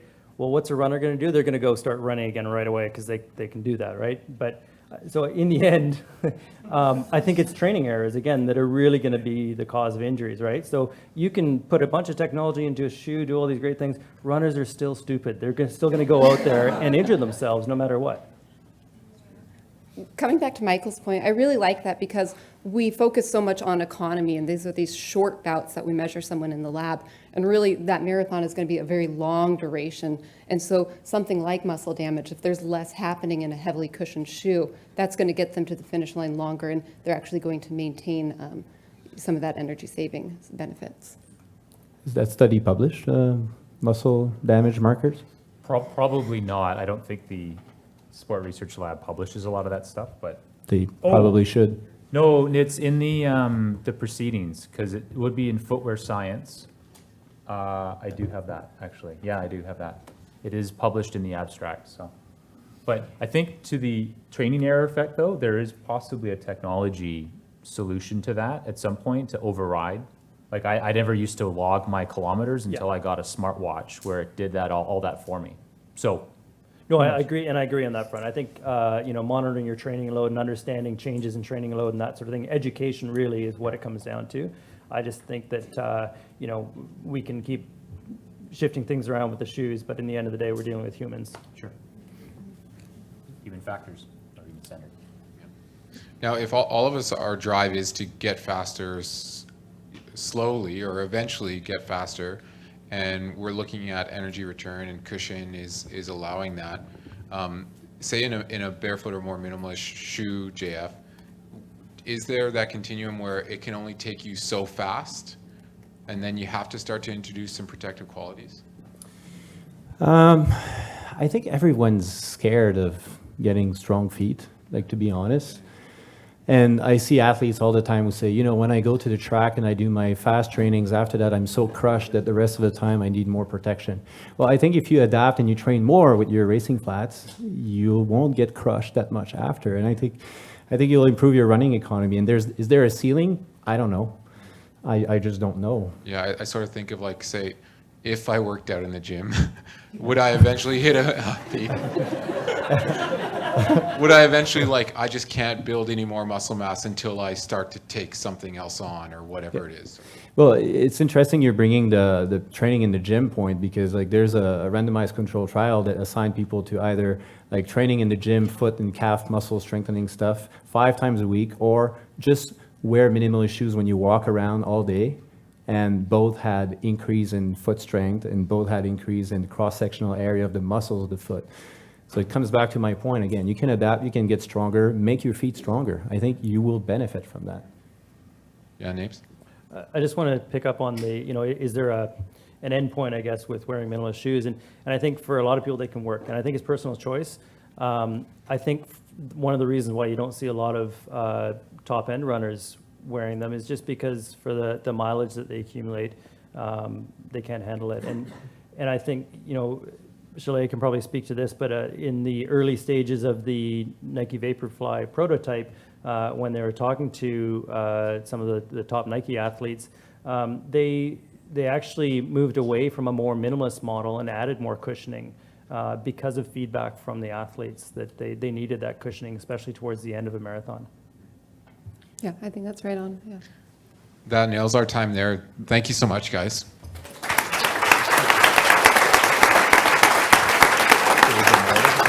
Okay, so that sort of wraps up our debate portion. We did leave time for some audience questions. I'm hoping there's maybe a volunteer in the crowd that can run this mic up toward people. But if you do have a few, we have time for probably about 3 to 4 questions. If you have a question, I'd love to see a hand raised, and I'll run it right up to you there.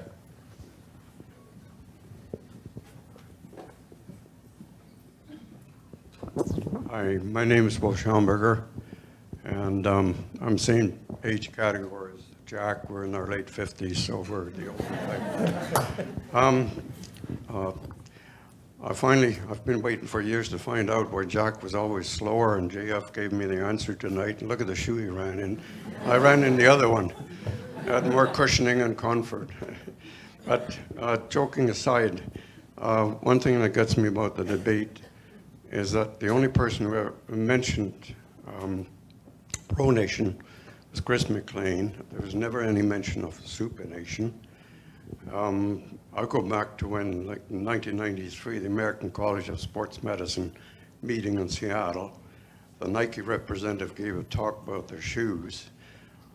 No mention of supination. I asked him afterwards, are you coming out with some shoes for supinators? The answer was, there is no such thing as supination. And I know from my own studies and so on that actually out there in the population, about 45% are pronators, 35% are true supinators, another 10 have a neutral weight bearing. There's the occasional one that pronates on one side and supinates on the other. I hear about all these studies that show nothing, and I think it's because these people get lumped together. And you've got to look at the people in the group and look at the supinators, look at the pronators, which one's getting injured and what type of injuries do they show. Because knee injuries are more likely to happen in pronators because with pronation, the foot rolling inward, the knee goes in, you're straining the medial collateral ligament, you're putting pressure on the lateral compartment. Make things worse, one of you went as, I think, Mike, you went as far as saying that what's above the knee and also counts, and nobody's looking at pelvic malalignment, which is something I've been involved in nearly 40 years, and because what happens with two of the most common ways the pelvis going out of alignment, you end up with a shift in weight bearing, so that one foot tends to pronate and the other one leans towards supination. So I've been doing workshops, Kentech, Paris, way back in the 90s and so on, 80s. And I stressed, look, you got to look at the alignment, and you can't judge the person's weight bearing until you've corrected the alignment. And then you'll know, is he a true supinator, pronator, or just a neutral gait, and can fit him with an appropriate shoe. And that's, I think, one of the key things we need to look at, and why the results just don't show much difference. I think that goes into Mac's point of this kind of having to get more and more specific, the better we get in that sense. Thank you. Yeah, can I just make one comment Please. there? Wolf, we actually measure 3D pelvic motion in all the athletes that we do at the lab, the femur, the leg, tibia, fibula, and the foot. And it's really important to look at it in 3D and to measure it. Barry Bates once said, Stanley James, Osternig, Barry Bates were some of the first to write and publish on running injury patterns and the effect of footwear. Barry Bates said something that, conventional statistics aren't helping us answer these questions. That we need to use conventional statistics and methods. However, we don't treat patients in groups. We treat individuals.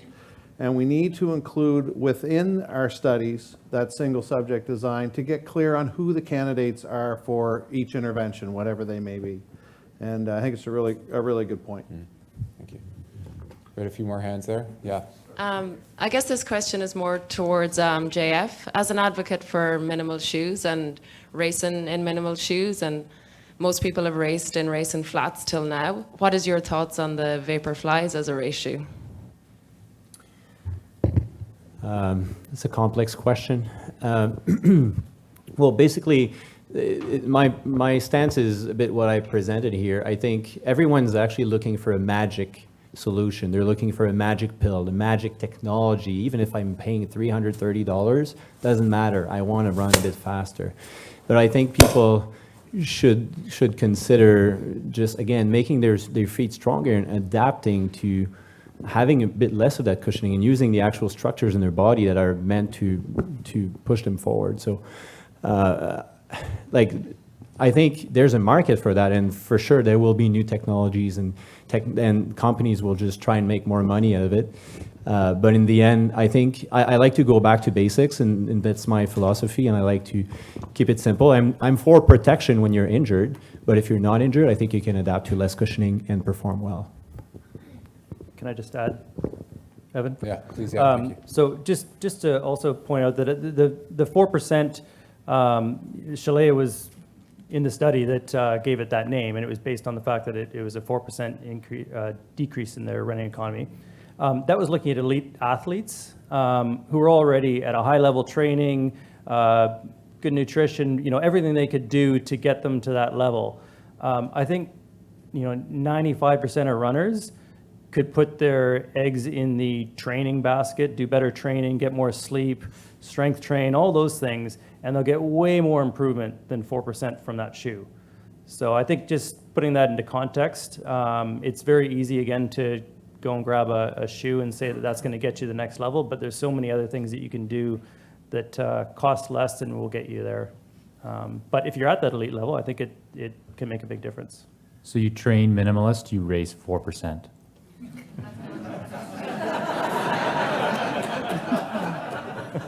That's the take-home message.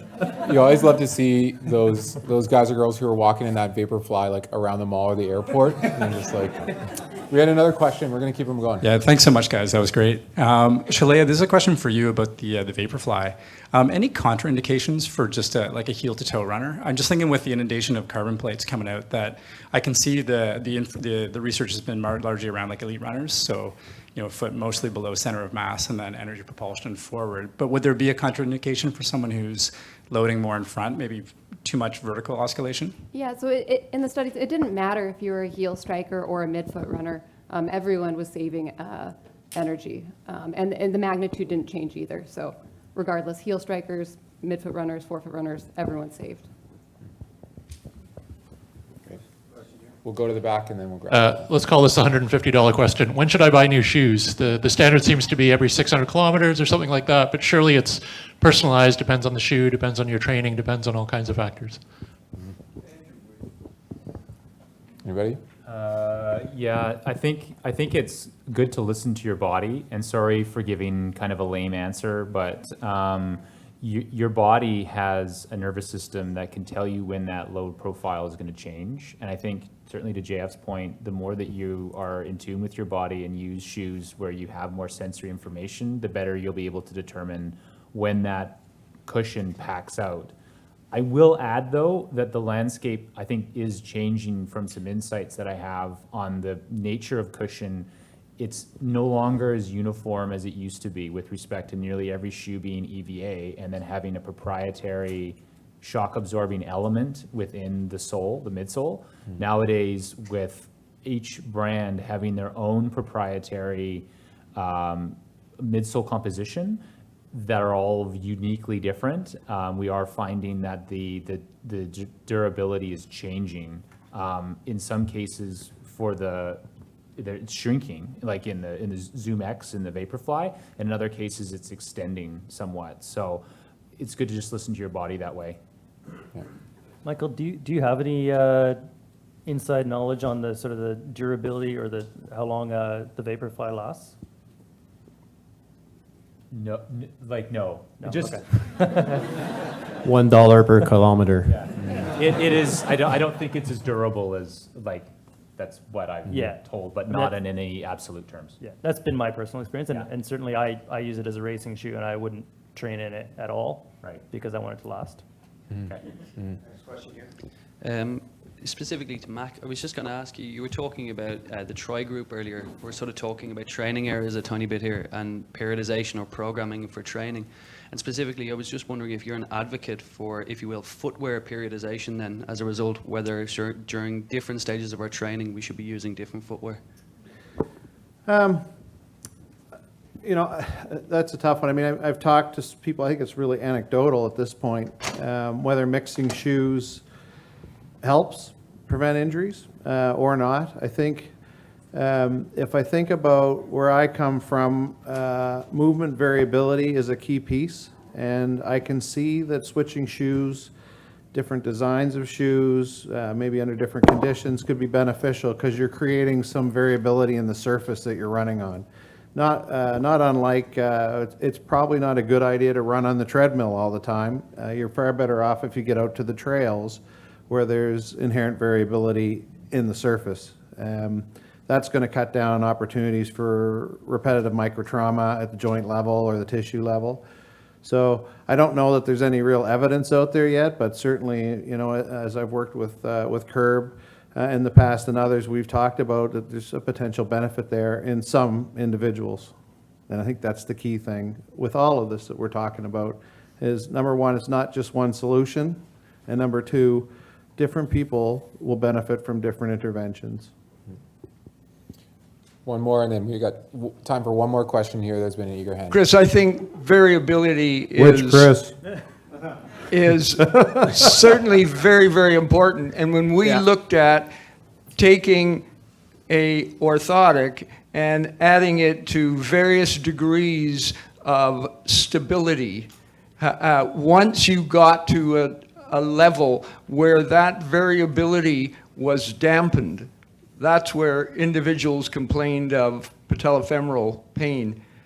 The interesting thing, and you certainly commented on it, as you get faster, and I can certainly go back in time where I ran in virtually a minimalistic shoe, but as Wolf and I put in more miles and at a faster rate, I got injured. And right from the start, Chris was commenting on, are we looking at prevention or are we looking at ways of keeping people active? And for me, that's when I ended up shifting to an orthotic and a motion control shoe. I ran that way for a long period of time. Half of my times were under 2:30. And over 60 marathons, and now I can't run, but what I can do is I can walk. And so is it the speed that has diminished? But I don't need motion control. I don't need an orthotic. I can do very well in a minimalistic shoe, and my speed has reduced.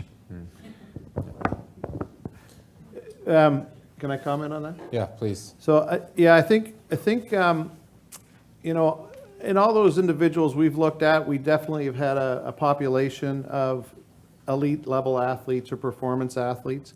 We can't forget about those people, though, that want to just participate and get out there and run. And my wife has terrible feet, and she can only run with a motion control shoe and a foot orthotic, which we would never recommend, right? But that's what allows her to go out and enjoy running. And as practitioners, as coaches, as scientists, we can't forget about individuals and helping them just get out there. And maybe they're just going to do 5K once a year, or maybe they want to do the sun run. But those people are really important. And understanding what their needs are and how we facilitate that, I think, is really important. Well, I was in the same boat, and I was running 15 miles a day. I remember. But to do that, I had to change my type of shoe, and I had to go to an orthotic to do that. And we don't even have time for it, but we're going to go one more question. Thanks, Evan. So only one I'm allowed to ask? Yes. Okay. So I'll present this to all of you. One thing nobody's touched on, an individual I know works for a company that advocates for a foot-shaped toe box. You might know what brand that is. And he is of the opinion that if you are not wearing a foot-shaped toe box when you're running, you are negatively impacting your health and increasing your risk of injury. And he is adamant that every single person needs to be in that. So a standard running shoe, we all know, tapers off quite a bit. So what's your take on foot splay and how that shoe is supposed to fit in terms of injury prevention? Good question. Is that the Ultra you're talking about? Yeah. Football does the same thing, Yeah. but yeah. I think it comes back to comfort. And I've talked to lots of people that wear the On shoe, that wear the Ultra shoe, and they're comfortable because of the shape of their anatomy. You know, the offset's not that different than lots of the options that are available in the marketplace. So I think it comes back to comfort. And at the end of all this, that may be the most important thing, right? Can I add that? Really quick, yeah. Yeah, I think that, I think we need more of that type of perspective with respect to fit. What frustrates me about Ultra is their rigid conformity to like a near zero drop type of shoe, because I think we do need, like I love the fit, but I would also point out that I don't think an absence of that anatomical based toe box precludes a comfortable fit. Like I think that's an overstatement. There's actually no research that I'm aware of about injury prevention in toe box, like the shape of the toe box. Yeah, Nike has a lot too. But yeah, I mean, I think it's better for long-term foot health, in my opinion, especially if you have a wider foot, so it has to fit well. Most shoes don't have a good fit because of the triangle shape at the front. I still don't understand why they all make shoes like that, but that's another debate, I guess. Okay, well, thanks for those questions, and thanks again for participating with us. For our quick closing remarks, I know we're inching toward 9 o'clock here. I'd like to actually call up my dad, Phil Moore, who I'm sure many of you know, to touch on a few closing remarks, and then I'll have a quick sign off and we'll be out of here. Thank you, Evan. Thank you, team. Thank you, Jack, Wolf Schomburger, the first one to ask a question, who is a grandfather of sports medicine along with Jack. And it's hard to really know where to start in the midst of this, quite honestly.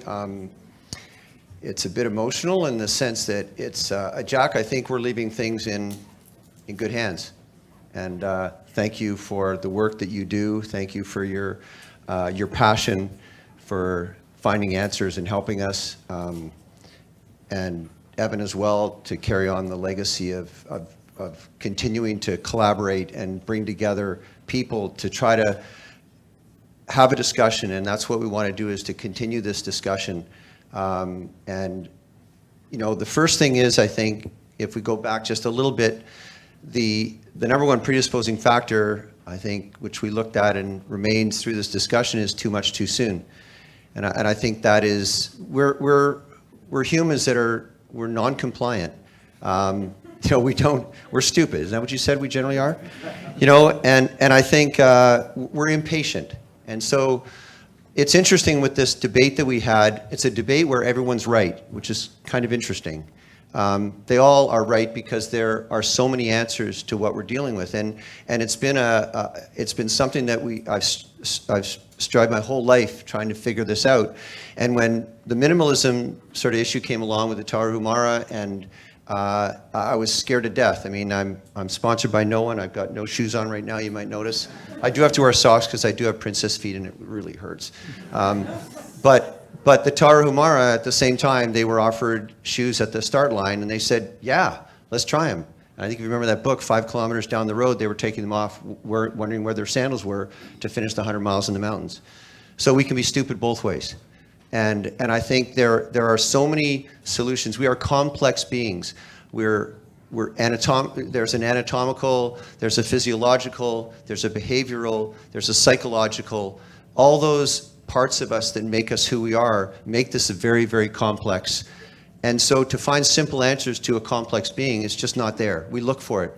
And I think what happened with minimalism when it came along in JF is it made me better at what I do, because I have more tools in my toolbox now to help people, whether we're trying to get better or manage injuries. You know, it's injury prevention or injury management. And so I'm just so pleased that, you know, when you have a vision, a few years ago, I knew all this except Shalea, I just met, and I'm so glad you could join us tonight, is I knew all of them, but I felt an obligation to put them all in one room. It took something to do it. I had to cancel it once. And to get them to have another meeting, it took 2 months to get them for breakfast. But to put them together in one room and to have a vision of what this was like, I hope you enjoyed it as much as I did, because I knew how much I was going to learn tonight. And it's the beginning of something great that we move on with. So I want to for sure and mostly thank you for what you do, and continue to debate and continue to challenge each other and continue to make all of us better, because that's what we really want. And the final is just in terms of thank yous, and I will look at a piece of paper for that. I want to thank UBC and for providing us with this beautiful space to put this on. And without that, we couldn't have done it. This is a logo-free zone. There were some talk about the studies they've done with certain companies, but we're not talking about that. I wanted to do this without having you walk by a bunch of things to try to sell you some shoes. This is just about the research, and it's about footwear. Even though companies were named, that's what they were talking about, and we wanted to make that really clear. So that and complete, have this discussion at a store. Come to Fit First or come to Lady Sporter. We're taping this, and I want to thank Paul Donovan for big hand for Paul who's taped this. So.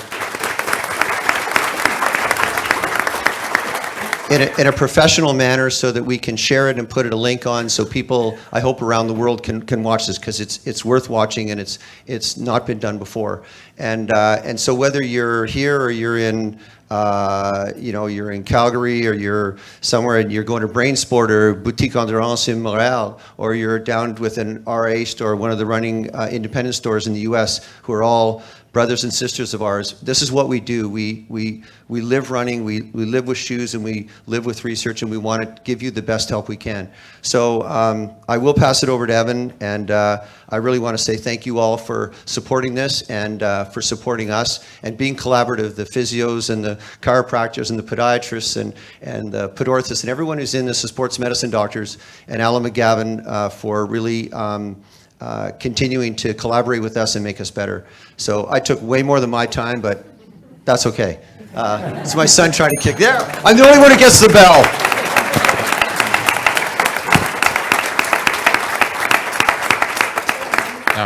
And thank you. We are trying to raise, we are at 1,763 pairs of socks for the homeless.